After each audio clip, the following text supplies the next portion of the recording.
Assalamualaikum warahmatullahi wabarakatuh.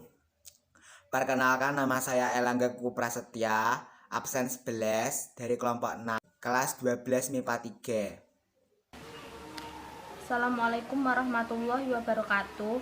Perkenalkan, nama saya Elsa Salsabila dari kelompok 6 Prakarya kelas 12 MIPA 3.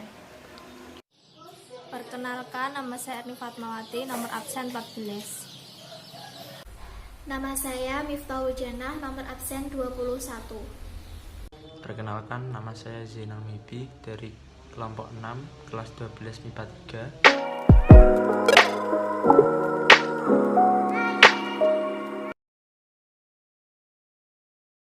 3. Pendahuluan. Dalam mata pelajaran prakarya dan kewirausahaan, topik yang akan dipelajari meliputi 1. Perhitungan harga jual produk jasa yang meliputi A. Pengertian harga jual, B. Metode penetapan harga produk, C. Faktor-faktor yang menentukan perhitungan harga jual produk jasa. 2. Media promosi produk jasa profesi dan profesionalisme yang meliputi A. Pengertian media promosi, B. Macam-macam media promosi, C. Media promosi usaha jasa profesi dan profesionalisme. 1. Perhitungan harga jual produk jasa. Perhitungan harga jual produk jasa. Harga jual produk adalah biaya produksi yang harus dikeluarkan perusahaan pada periode tertentu. Di dalamnya terkait dengan biaya pengadaan bahan baku, alat produksi, bahan pendukung, dan lain sebagainya. Tujuan penetapan harga jual yakni 1. Penetapan harga untuk mencapai penghasilan atau investasi. Biasanya besar keuntungan dari suatu investasi telah ditetapkan prosentasenya, dan untuk mencapainya diperlukan penetapan harga tertentu dari barang yang dihasilkannya. 2. Penetapan harga untuk kestabilan harga. Hal ini biasanya dilakukan untuk perusahaan yang kebetulan memegang kendali atas harga. Usaha pengendalian harga diarahkan terutama untuk mencegah terjadinya perang harga, khususnya bila menghadapi permintaan yang sedang menurun. 3. Penetapan harga untuk memperhatikan penetapan harga untuk mempertahankan atau meningkatkan bagian dalam pasar. Apabila perusahaan mendapatkan bagian pasar dengan luas tertentu, maka ia harus berusaha mempertahankannya atau justru mengembangkannya. Untuk itu, kebijakan dalam penetapan harga jangan sampai merugikan usaha mempertahankan atau mengembangkan bagian pasar tersebut. 4. Penetapan harga untuk menghadapi atau mencegah persaingan. Apabila perusahaan baru mencoba-coba memasuki pasar dengan tujuan mengetahui pada harga berapa ia akan menetapkan penjualan, ini berarti bahwa ia belum memiliki tujuan dan dalam menetapkan harga coba-coba tersebut. 5. Penetapan harga untuk memaksimalir laba. Tujuan ini biasanya menjadi anutan setiap usaha bisnis. Kelihatannya usaha mencari untung mempunyai konotasi yang kurang enak, seolah-olah menindas konsumen. Padahal sesungguhnya hal yang wajar saja. Setiap usaha bertahan hidup memerlukan laba. Memang secara teoritis harga bisa berkembang tanpa batas. Metode penetapan harga produk. Metode penetapan harga produk secara teori dapat dilakukan dengan 3 pendekatan, yaitu 1. Pendekatan permintaan dan penawaran atau supply and demand approach. 2. Pendekatan biaya atau cost oriented approach. 3. Pendekatan pasar atau market approach. 1. Pendekatan permintaan dan penawaran. Pendekatan permintaan dan penawaran. Dari tingkat permintaan dan penawaran yang ada ditentukan harga keseimbangan atau equilibrium price, dengan cara mencari harga yang mampu dibayar konsumen dan harga yang diterima produsen, sehingga terbentuk jumlah yang diminta sama dengan jumlah yang ditawarkan. Semakin tinggi permintaan suatu produk, maka semakin naik harga produk tersebut. Semakin rendah permintaan suatu produk, maka semakin turun harga produk tersebut. Semakin banyak penawaran terhadap suatu produk, maka semakin rendah harga produk tersebut. Semakin sedikit penawaran produk tersebut atau semakin langka, maka semakin naik harga produk tersebut. Yang kedua adalah pendekatan biaya atau cost oriented approach. Pendekatan biaya atau cost oriented approach Menentukan harga dengan cara menghitung biaya yang dikeluarkan produsen dengan tingkat keuntungan yang diinginkan, baik dengan market pricing dan break-even analysis. Market pricing adalah kita menambah sejumlah di ongkos biaya produksi untuk memberikan produsen keuntungan. 3. Pendekatan pasar atau market approach. Merumuskan harga untuk produk yang dipasarkan dengan cara menghitung variabel-variabel yang mempengaruhi pasar dan harga, seperti situasi dan kondisi politik persaingan dan budaya. Perhitungan harga jual produk jasa ditentukan oleh faktor-faktor sebagai berikut. 1. Standar upah atau gaji terkait sertifikasi profesi yang dimiliki. 2. Bahan atau suku cadang yang digunakan. 3. Tingkat kesulitan pekerjaan seperti pada pekerjaan servis kendaraan. 4. Standar upah minimum tiap daerah. Penentuan harga jual berupa barang berbeda penentuan harga jual berupa jasa. Harga jual barang dapat menghitung alat dan bahan yang digunakan untuk membuat barang tersebut, lalu menentukan beberapa persen profit yang kita ambil. Kita dapat menentukan harga yang lebih tinggi karena keahlian seseorang tidak dapat diukur dengan uang. Keahlian yang kita punya bisa sangat berharga ketika dihadapkan dengan ketidakbisaan orang lain. Semakin profesional, maka semakin tinggi pula harga jual yang bisa kita tawarkan. Harga jual jasa dihitung berdasarkan biaya produksi, alat atau biaya penunjang profesi jasa ditambah biaya jasa. Evaluasi harga dapat dilakukan dengan dua hal. Yang pertama, kebutuhan. Semakin bertambahnya pengalaman, semakin bisa menyelesaikan persoalan dalam usaha jasa profesi. Hal itu dapat dijadikan bahan pertimbangan untuk menaikkan harga jasa. Yang kedua, tingkat kepuasan konsumen. Menaiknya dan menurunnya harga bisa bergantung pada tingkat kepuasan konsumen. Media promosi produk jasa profesi dan profesionalisme. Pengertian promosi. Pada slide tersebut telah dituliskan pengertian daripada promosi. Di sini saya akan menjelaskan pengertian promosi secara terperinci.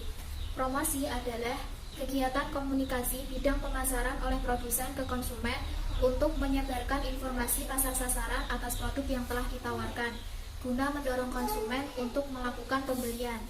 Sedangkan promosi jasa dapat dilakukan dengan mengadakan kegiatan di suatu lokasi, promosi melalui poster ataupun iklan, dan radio ataupun internet.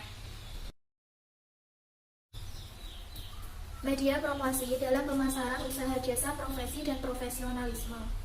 1. Menghubungi secara langsung dan tindak lanjut. Di sini kita membuat kontak langsung dengan klien melalui tatap muka ataupun dengan telepon. Setelah melakukan kontak langsung, perlu adanya tindak lanjut agar hubungan klien dengan kita lebih kuat dan saling mengenal. 2. Networking atau membangun referensi. Networking ini bisa disebut juga dengan jaringan bisnis.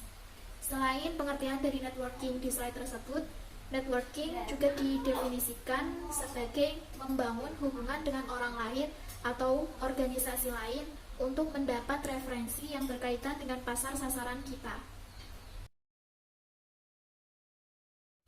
3. Berbicara di depan umum. Kita akan cenderung lebih dikenal dan mudah diingat oleh orang lain ketika berdiri di depan mereka berbicara mengenai sebuah topik. 4. Menulis. Menulis ini bisa menulis artikel ataupun blog. Jadi dengan menulis, maka akan lebih mudah diketahui oleh orang lain tentang jasa profesi dan profesionalisme yang kita tawarkan. 5. Kegiatan-kegiatan promosi. Kegiatan promosi ini seperti mengikuti pameran atau menjadi sponsor. Dengan mengikuti kegiatan tersebut, kita lebih mudah mendekati calon klien kita. 6. Iklan. Iklan merupakan bentuk promosi berbagai media yang ditujukan untuk menarik konsumen atas produk yang kita tawarkan. Banyak jenis periklanan, mulai dari koran, majalah, media sosial, dan lain-lain. Media promosi yang marak saat ini adalah media online. Media promosi untuk produk jasa profesi dan profesionalisme juga semakin banyak pilihan untuk memasarkannya. Media internet menjadi sangat bermanfaat ketika sebuah website menjadi media tepat untuk memasarkan produk, baik produk barang maupun jasa lewat promosi langsung yaitu online. Beberapa strategi promosi melalui online dapat dilakukan melalui beberapa cara, di antaranya: 1. Website bisa menjadi cara promosi berbasis komunikasi yang dibangun melalui gambar bergerak maupun tidak bergerak. 2. Berbagai gambar melalui Pinterest. 3. aktif di media sosial dengan postingan foto, kutipan, jejak, pendapat yang berhubungan dengan bisnis, dan secara bertahap dapat mendorong produk yang dipromosikan. 4. Membuat blog tentang produk yang dipromosikan yang langsung menuju link ke Facebook atau Twitter.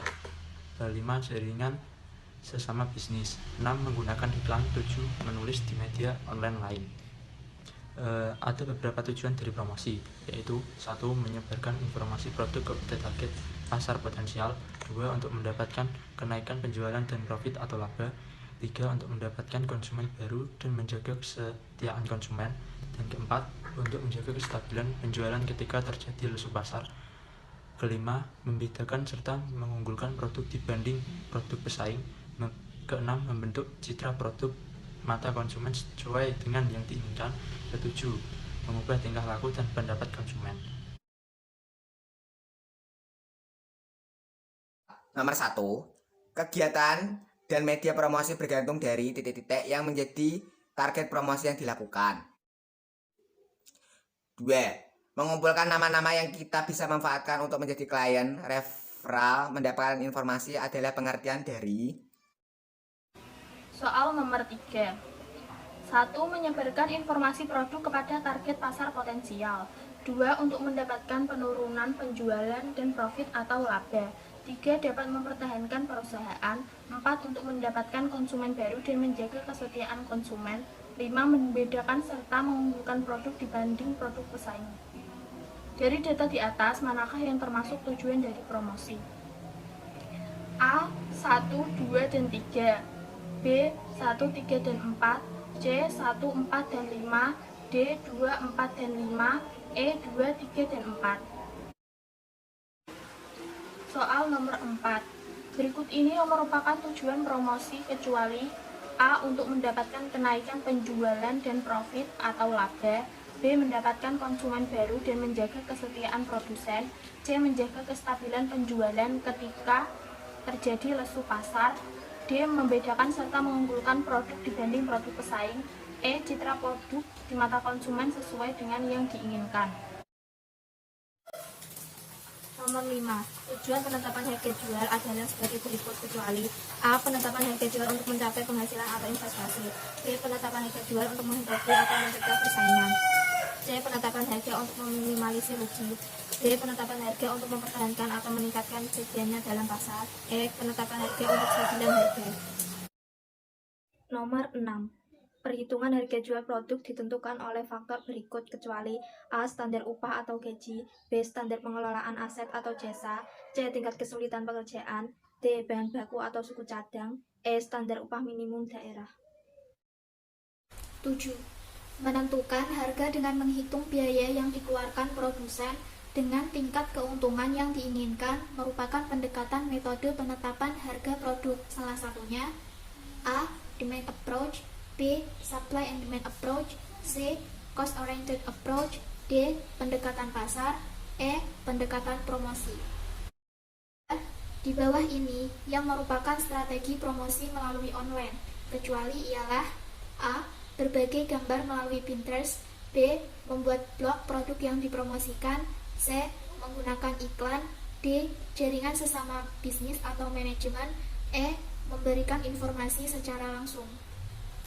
Nomor 9. Suatu kegiatan komunikasi bidang pemasaran yang dilaksanakan oleh produsen kepada konsumen untuk menyebarkan informasi, mempengaruhi dan meningkatkan pasar atau produk yang ditawarkan guna mendorong konsumen untuk melakukan pembelian ulang dan mencoba produk baru adalah pengertian dari. Dan soal nomor 10 yaitu keahlian yang kita punya bisa sangat berharga ketika dihadapkan dengan ketidakbisaan orang lain. Semakin profesional keahlian yang kita punya, maka